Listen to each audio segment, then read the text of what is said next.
Assalamualaikum warahmatullahi wabarakatuh. Alhamdulillahirabbil alamin. Wassalatu wassalamu ala asyrafil mursalin sayyidina Muhammadin wa ala alihi wa ashabihi ajmain, amma ba'd. Para pemirsa channel Hidup Berkah yang berbahagia, yang dimuliakan oleh Allah Subhanahu wa taala, berkaitan dengan kasus yang marak akhir-akhir ini di awal tahun 2023, yakni tentang kasus penculikan anak, maka ini menandakan bahwa rapuhnya negara dalam memberikan jaminan keamanan kepada rakyatnya. Nah, ini kita bisa lihat di awal 2023 angka kejahatan penculikan anak itu ada 28 kasus. Sedangkan ini mengalami peningkatan dibandingkan di awal 2022 ada 15 kasus. Tentunya kasus penculikan anak yang meningkat di tahun 2023 ini tidak bisa diabaikan begitu saja. Jadi harus ada upaya preventif pencegahan dan pemberantasan sehingga tidak ada lagi kasus kejahatan penculikan anak. Nah, kita bisa lihat di akhir 2022 penculikan Malika, bocah 6 tahun yang diculik sekitar 26 hari lamanya, ya, sampai awal Januari 2023. Lantas pertengahan Januari 2023 ada kasus penculikan Dewa, anak yang berumur 11 tahun oleh 2 orang remaja, dan Dewa yang 11 tahun ini dibunuh oleh 2 remaja tersebut, diambil ginjalnya, ya, diambil ginjalnya untuk diperjualbelikan. Kedua remaja pelaku pembunuhan terhadap Dewa ini tergiur dengan iming-iming harga 1 ginjal di sosmed yang mereka ikuti itu sampai 1,2 miliar rupiah. Dan salah satu alasannya juga untuk membangun ekonomi keluarganya, ya, membangun rumah hasil dari penjualan ginjal dari korban yang dibunuhnya ini. Nah, ini sangat tragis kalau kasus penculikan anak ini tidak hanya dilakukan oleh orang-orang dewasa, tetapi juga anak, ya, anak remaja itu yang menculik sesama remaja. Nah, maka ini perlu ada upaya pencegahan dan pemberantasan. Nah, yang pertama dari aspek individu dan sekolah, tentu keluarga sebagai orang tua di rumah ini harus membekali anak, ya, remaja-remaja, pemuda-pemuda itu dengan pembekalan ilmu tentang keislaman, ya, bahwa melakukan kejahatan, pelanggaran itu tidak hanya sekedar mendatangkan sanksi di dunia, tapi juga sanksi di akhirat. Nah, ini masalah akidah dikuatkan. Begitu juga sekolah memberikan pelajaran agama, tidak hanya sekedar mencari nilai untuk mengejar ujian atau mengejar nilai yang bagus, tercapainya target kurikulum dalam 1 semester berapa bab itu harus habis.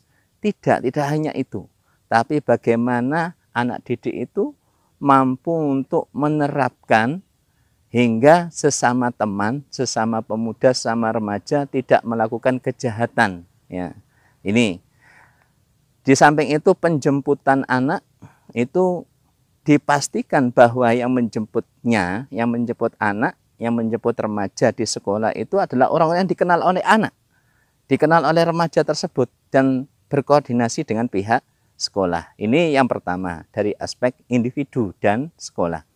Yang kedua adalah penjagaan dan pemberantasan kejahatan penculikan anak tidak bisa hanya mengandalkan individu keluarga, tidak hanya mengandalkan sekolah, tetapi juga harus ada kontrol sosial dan juga harus ada negara yang hadir.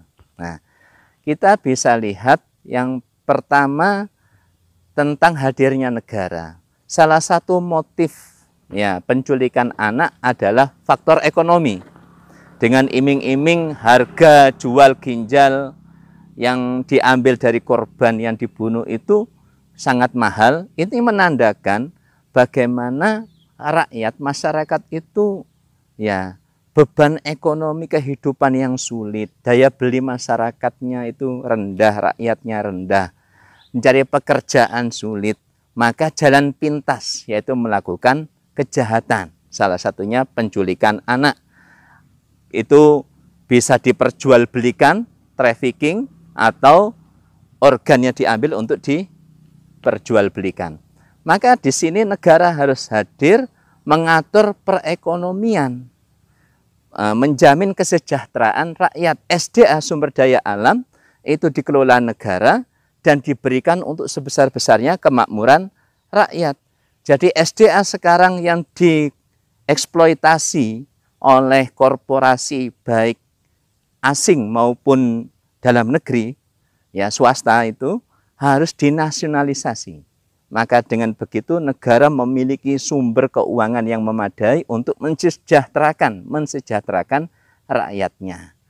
Di samping itu, negara memberikan kurikulum pendidikan yang mampu memberikan pencegahan para peserta didik itu untuk melakukan kejahatan, termasuk melakukan penculikan anak. Nah, di samping itu, ada sanksi yang tegas dari negara. Nah, misalnya memblokir semua ya akun-akun sosmed, ya grup-grup di sosmed itu yang membahas tentang jual beli organ atau trafficking. Nah, ini harus diawasi oleh negara dan diblokir untuk peredarannya. Di samping para pelakunya biar ada efek jera, maka diberikan takzir yang memberikan efek jera. Nah, itu disaksikan oleh semua khalayak masyarakat. Nah, hukumannya bisa dilakukan di tempat umum, misalnya di lapangan atau di alun-alun. Ya, itu kemudian disaksikan, ini akan memberikan efek jera. Nah, di sini. Terus masyarakat itu dididik oleh negara untuk tidak cuek, ya, untuk peduli dengan sesama anggota masyarakat, peduli dengan tetangganya. Kalau dalam Islam, tetangga itu ya 40 di depan, 40 ke belakang, 40 rumah ya, 40 rumah di sebelah kanan dan 40 rumah di sebelah kiri. Berarti kan sangat tidak cuek sekali, ya. Jadi sangat peduli. Sehingga setiap ada kejanggalan, setiap ada kejahatan, itu lantas, nah, itu sudah bisa dicegah sejak dini. Demikian yang bisa kita bahas tentang kejahatan penculikan anak dengan Islam, dengan aturan Islam, maka negara hadir untuk menjaga generasi, negara hadir untuk membina rakyat, agar kemudian tidak ada lagi pelanggaran-pelanggaran syariat, pelanggaran terhadap harta, pelanggaran terhadap harga diri dan nyawa sesama warga. Nah, demikian yang bisa saya sampaikan. Billahi taufiq wal hidayah. Wassalamualaikum warahmatullahi wabarakatuh.